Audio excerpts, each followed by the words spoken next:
इथे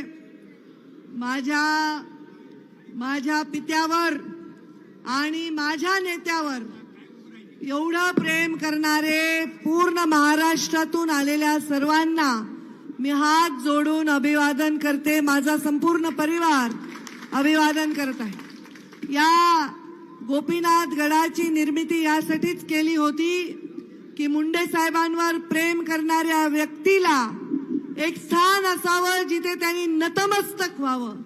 त्याच्या घरी मुलीचं लग्न असेल तर त्यांनी आपली पत्रिका मुंडे साहेबांना द्यायची, त्याची सवय आहे, ती तशीच कायम। त्याच्या घरी दुःख झालं असेल तर त्यांनी मुंडे साहेबांच्या समाधीवर डोकं ठेवून ते दुःख हलकं करावं।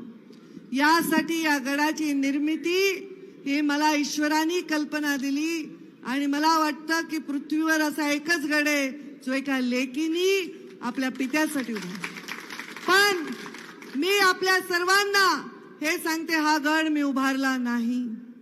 हा गड मुंडे साहेबांवर प्रेम करणाऱ्या असंख्य कार्यकर्त्यांच्या मनातल्या ऊर्जेने आणि इच्छेने उभारलेला आहे आणि त्यामुळे हा गड पंकजा मुंडेचा नाही, हा गड लोकांचा आहे, मुंडे साहेबांवर प्रेम करणाऱ्या त्या सगळ्या जनसामान्यांचा। आज मुंडे साहेबांच्या समाधीवर नतमस्तक होण्यासाठी माझ्या वडिलांना सदैव अगदी एक खोलीच्या किरायाच्या घरापासून ते देशाच्या केंद्रीय मंत्रीपदापर्यंत सगळ्या परिस्थितीत 2 साड्यांपासून ते गाड्यांच्या ताफ्यांपर्यंत जिने साथ दिले ती माझी आई प्रज्ञा गोपीनाथ मुंडे आवर्जून या गडावर दर्शनाला उपस्थित। माझ्या या गडावर माझ्या मुंडे साहेबांवर प्रेम करणारा समस्त परिवार उभा आहे। माझे स्वतः मी इथे आहे, त्यांची कन्या प्रीतमताई आहेत, माझे बंधू धनंजय मुंडे आहेत, माझे बंधू अजय, रामेश्वर, रमेश दादा,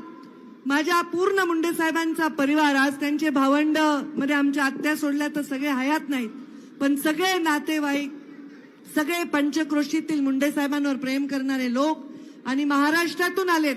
आमचे बाळराजे आलेत, आमचे बदामराव दादा आलेत, आमचे अक्षय मुंदडा आलेले आहेत, आमचे निर्मळ तात्या आलेले आहेत, आमचे बानूरकरजी दिसत आहेत मला न चुकता।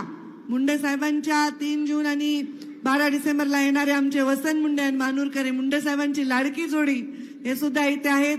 आमच्या आईसाहेब हेच आहेत, एक आरक्षण आहे, महिला आरक्षण संत म्हणतात, त्या आमच्या आईसाहेब आहेत।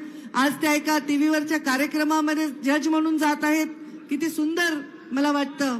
आमच्या अयोध्याताई आलेल्या आहेत, आमच्या लांबरूडताई आले आहेत, रुपाली कचरे, रंजना नागरे, देवीदासजी राठोड आलेले आहेत, आमचा राहुल केंद्रे आलेला आहे।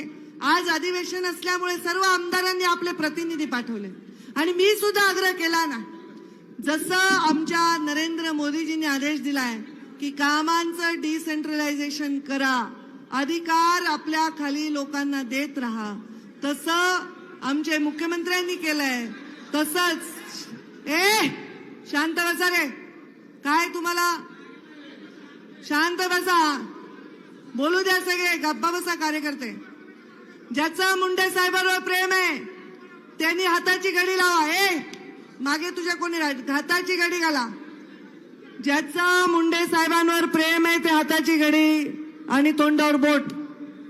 लहान लेकरं सुद्धा ऐकतात आणि कोणी जे कार्यकर्ते स्वतःहून स्वतःला इथला इन्चार्ज समजून सूचना देत आहेत ते शांत बसा। मीडिया समोर राहणारच आहे, मीडियाच्या माध्यमातून जगातले मुंडे साहेबांवर प्रेम करणारे लोक गोपीनाथ गडाचं दर्शन घेत आहेत, कृपया शांतता बाळगा। आणि म्हणून डिसेंट्रलायझेशन मी केलंय।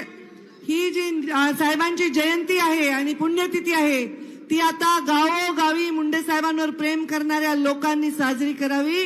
मुंडे साहेबांना जे अपेक्षित आहे, मुंडे साहेबांच्या जीवनाचा जो प्रवास आहे, वंचितांसाठी, पीडितांसाठी त्यांनी आयुष्यातला क्षण वेचलाय, त्यांच्यासाठी करावं। आणि आजपासून ही डिसेंट्रलायझेशन मी जयंती आणि पुण्यतिथीचं केलेलं आहे।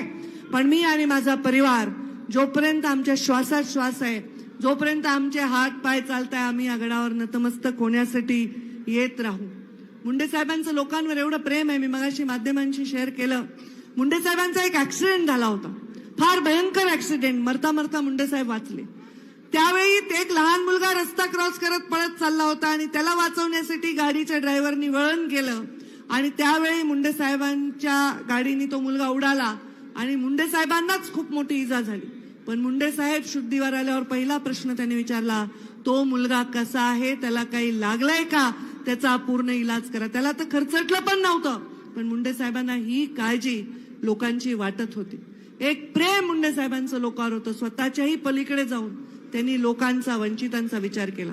मी मुंडे साहेबांच्या समाधीच्या चरणी हीच प्रार्थना केली की त्यांनी जे जे उभं केलंय ते मोठं करण्याची आमची क्षमता असू नसू, त्याला सदृढ ठेवणं आणि ती परंपरा कायम ठेवणं हेच आशीर्वाद आम्हा सर्वांना द्यावे.